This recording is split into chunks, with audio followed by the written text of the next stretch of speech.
welcome to the Courage Checklist. This week, I'm very pleased to bring you my conversation with success coach, author, and business coach, Barbara Nixon.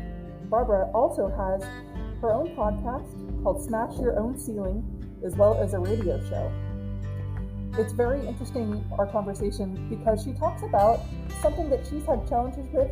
Not only that, but some ways that she used, some tools that she used to help combat that. It was a fascinating conversation, and I'm really pleased to be a part of that today. Also, it was really fun. We were able to share some of the things that we worked on in our Instagram page. We asked questions on the Courage Checklist Instagram page, and the one this week was, when you were a little kid, what did you want to do when you grew up? And what are things that you think you can bring into your life from that wish? So we share some of those from the people who helped us with that. And also, it's just a delight to be able to share a courage checklist from friend of the podcast, Rain Elizabeth Stickney. Rain also has her own podcast. So I hope you'll enjoy today, and thanks for tuning in.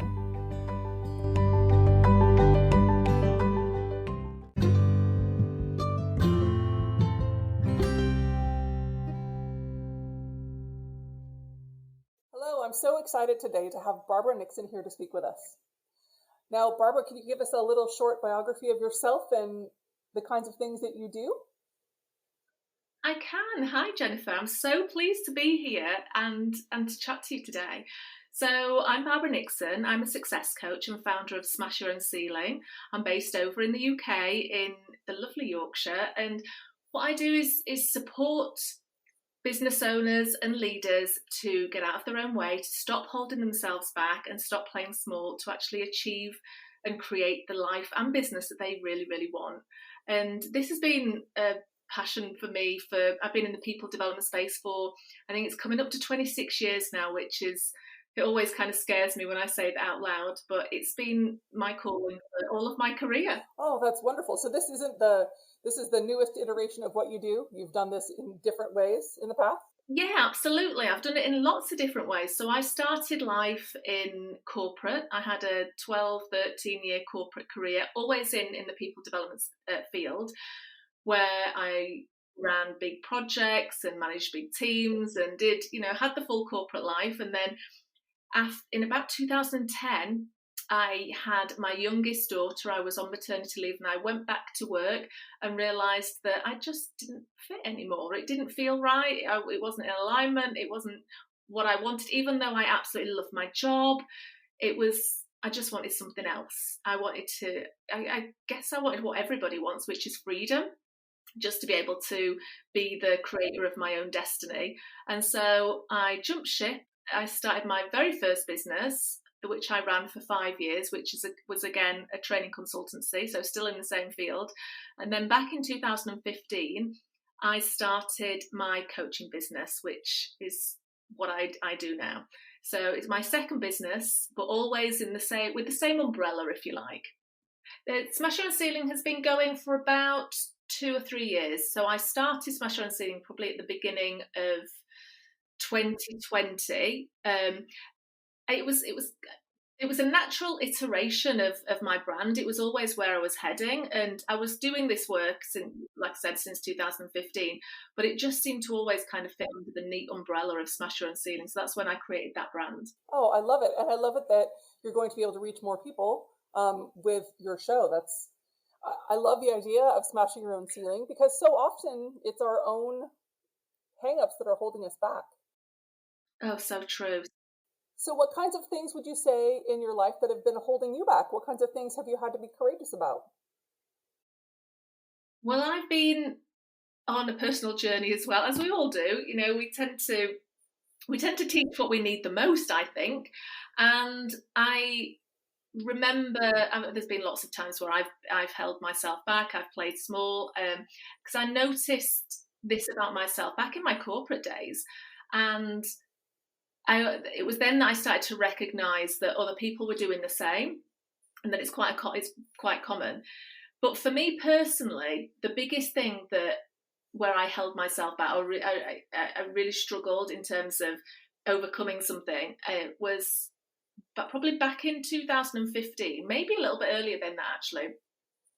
I started really fearing being visible and speaking to people on stage, in front of people. And this was a bit of a strange one for me because as you know, I've been in the people development space for all of my career. So that involves speaking in front of people, sometimes large numbers of people, sometimes small numbers of people, in workshops, online, in masterclasses and webinars, and face-to-face and events. It was never a problem for me. And then quite suddenly, actually, back in around the 2015 mark, I started getting really bad stage fright, and I had a decision to make whether it got to a point where I started declining work. I didn't know. I was worried about doing it. I was really nervous. I was afraid of speaking in front of people, and I had a decision to make whether it was I needed a change of career, whether it was something I wanted to carry on with, or whether it was something that I would work around and combat. And I actually, around that time, I got a phone call to book me for a speaking event, and that's not out of the ordinary. It used to happen quite a lot. It still does, but at that time, certainly, it was part of my day to day. And I found myself looking at my diary, thinking, every ounce of me wanted to say, "I'm fully booked. I can't do it," because I wanted to escape. I wanted to not do it. And in that moment, I thought, okay, I'm going to have to work through this because I'm not ready to give up my passion. This is my calling. This is what I've been doing. I strongly believe this is what I'm here to do. So I wasn't ready to give it up. So I decided in that moment, and remember, Jennifer, I'm on the phone at this point, so there's quite a long pause. And I remember thinking, I've probably been given this for a reason, so that I can as well support other people, because I know so many people who struggle with speaking in front of people. So I thought, right, I'm going to work through this. So I gave them a date that was quite far in the future. So maybe a few months. It was maybe a bit 2 or 3 months, maybe a bit more. And I thought, right, this is my deadline. I'm going to work through it. And in that time, I threw everything at it. I literally threw everything at it. I was very open about it, and I started a real development journey, and I called it an experiment. So, and the reason I called it an experiment is something that I use now in my business, and I use it with my clients. Is that when you create an experiment, there's no success and no failure. It's just results. And in that time, I needed to not have the pressure of success. I needed to just give myself full permission to just explore the journey and learn and go back to basics and learn more about, not so much about speaking, because I'd been doing that for a long time, but it was learning about myself and how to overcome the fear and grow my confidence again, and be okay with being afraid and still doing it, and seeing whether it's just being curious about whether it was possible to overcome it. So I literally threw everything at it during that time. Yeah, I mean, the first thing that I did was became very aware of how I felt. So I became very aware of when fight or flight was kicking in. So before I went on stage, and I started creating opportunities for me to go on stage that weren't going to be, too serious. It was just, that I could play on stage. So I joined clubs. I actually joined Toastmasters at the time, which I absolutely loved. So I gave myself lots of opportunities. But in that time, I kind of dialed up my self-awareness on how I felt. So when fight or flight kicked in, I realised that my reaction was always flight. I wanted to run. I wanted to escape. So I knew that I looked at every aspect of my fear without any judgment at all. And that took some relearning, just because, it's inbuilt. It's something that we react to. But I really analysed, and I guess it was just curiosity. So every time I felt afraid, I was thinking, okay, what are you feeling now? How is this? What is it that you want to do? Well, I want to run away. Okay, what else? Other symptoms am I experiencing? And I literally went through and did a bit of a self-audit before I went on stage every single time, and that became a bit of a habit for me. So I looked at my breathing. and thought, okay, how can I slow my breathing down? I looked at my heartbeat, which is a funny thing to do. And I remember the first time that I forced myself to do this, I was sat on the edge of a stage, ready to go on, and I felt my heart beating fast. It felt like it was beating out of my chest. And so I kind of focused on it and thought, okay, I feel as though my heart's beating out of my chest. And then I asked myself, okay, is it really? Well, actually, no, it's just thumping a little bit faster, but it doesn't feel uncomfortable. Okay, so is that okay? Can we deal with that? Yeah, we can deal with that. It's just doing its job. So, and then I went to my breathing and thought, okay, what's my breathing like? Well, I'm feeling a little bit shallow with my breath. Okay, what can I do about it? I'll slow my breathing right down and see what happens there. So I literally walked myself through my own symptoms. But the one thing that I also did, which was a bit of a game changer for me actually, and it happened a few times, was that I became very aware of the audience. So in order to explain this a little bit better, if I can, I'll take you back to a different time. It was obviously I was still experiencing the stage fright, and it was probably at the beginning when I started realising that I was struggling with stage fright. And I was doing a webinar for over 100 people, which was a lot for me, especially on a webinar, because webinars were very new to me back then. And I started to feel really, really nervous. And I thought, crikey, I'm starting to feel terrified. I'm doing this webinar. It's a lot of people. And I was focusing on myself. What if I'm not good enough? What if I get it wrong? What if I say something wrong? What if somebody calls me out? What if my slide show isn't very good? What if I'm not professional enough? And it was all about me. And I was getting more and more nervous. And my teenage daughter was sat in her room, as they do, and there was nobody else in the house. And I thought, what can I do? I need help. And I'm starting to, my brain's going, my mind's going a little bit haywire at this point. So I did what anybody would do with a teenage child. I walked into their room and into my daughter's room, and she was about 14, 15 at the time. And I sat on her bed, and she didn't even look up. She was like scribbling in a journal, Jennifer, and she didn't even look up. And I said, help me, Hannah, help me. I'm panicking. I'm doing this webinar for over 100 people. What do I do? And without even missing a beat, she said to me, as only teenage kids can say, she said, "You're not Madonna, get over yourself." And in that moment, it was the slap down that I really needed, because in that moment, that one sentence taught me so much. It taught me that it wasn't about me, that it was never about me, that I was just the messenger. Actually, it was all about the audience. It was these people on this webinar were coming, they were giving up their lunch hour to learn something. They weren't coming to see me. They'd not paid a ticket, to see me. They'd come to learn something. It could have been anybody delivering that webinar.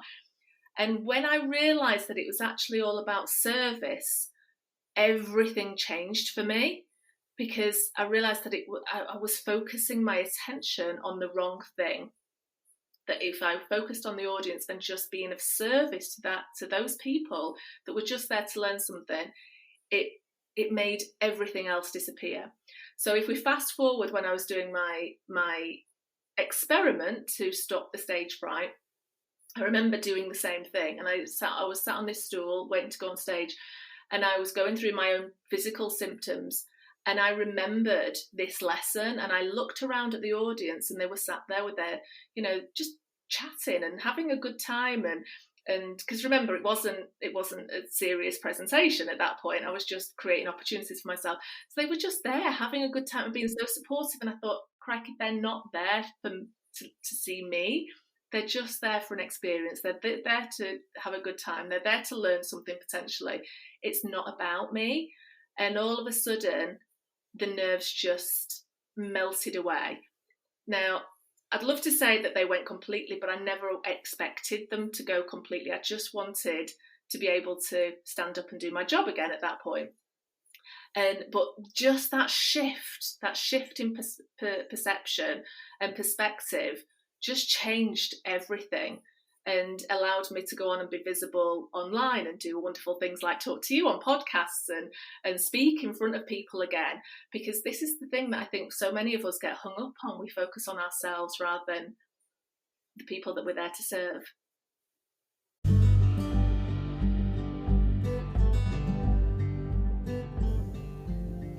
It was so much fun to talk to Barbara, and there was a lot more of our interview. I'll share more again, perhaps another time.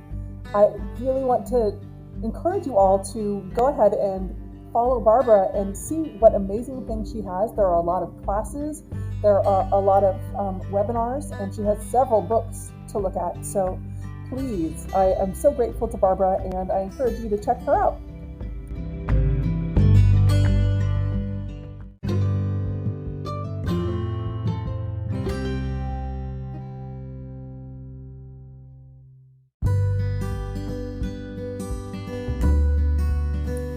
One of the things that we asked on the Courage Checklist Instagram this week was, what did you really want to do or be when you were a kid? What steps can bring you closer to what you dream of today? It's related to your Courage Checklist, right? We got a lot of great responses. Untethered Jen said, I wanted to be an ice cream person who drives a big truck. Become You Coaching said, I always wanted to write, and I'm finishing up books now to bring that to life. The Hero Within podcast said, I wanted to be a psychologist and a journalist. Now I'm a life coach, I'm writing my book, and I'm podcasting. Everybody's Gotta Eat said, I wanted to be an artist, a cartoonist, or maybe a baker. Remember Grams said, I wanted to be a teacher until I went to college to be a teacher. Now I have big dreams of creating a life for myself that helps me serve people in different ways. I like that one. Another commenter, Pictures of Presence, said, before my life got hard, I wanted to be an artist and a writer. After my life got hard, I wanted to be a psychologist, teacher, and author. Now I do some of these things and somehow became a podcaster.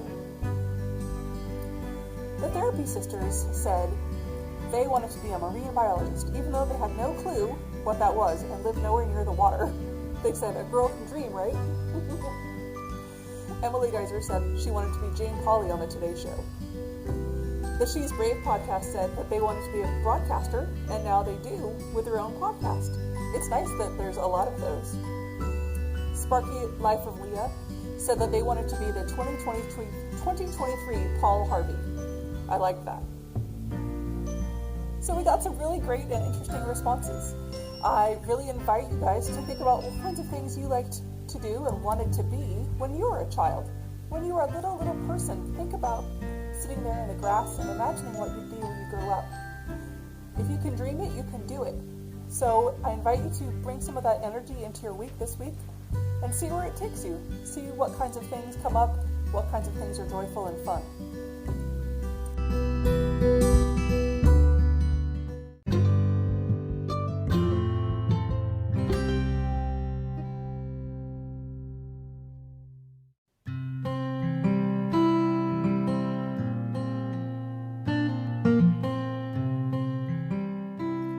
We are so lucky today to have a Courage Checklist from friend of the podcast and host of the Every Moment is Sacred podcast, Rain Elizabeth Stickney. I invite you to look and listen to her wonderful checklist and think about what kinds of things you would put on your list. Remember, you're always invited to leave a message for the show at the link in the show notes or email the show with your checklist.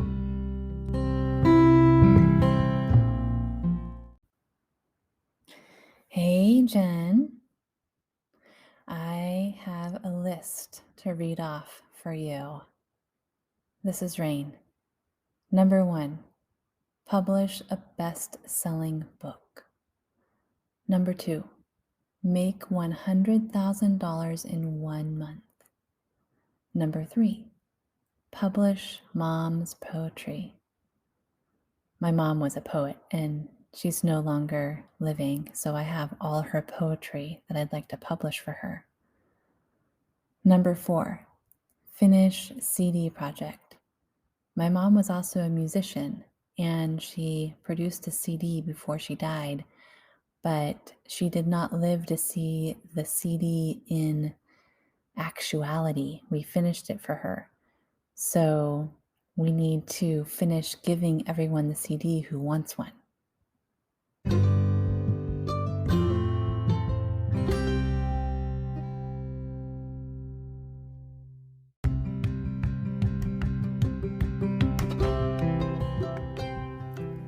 Thank you so much for sharing your day with us.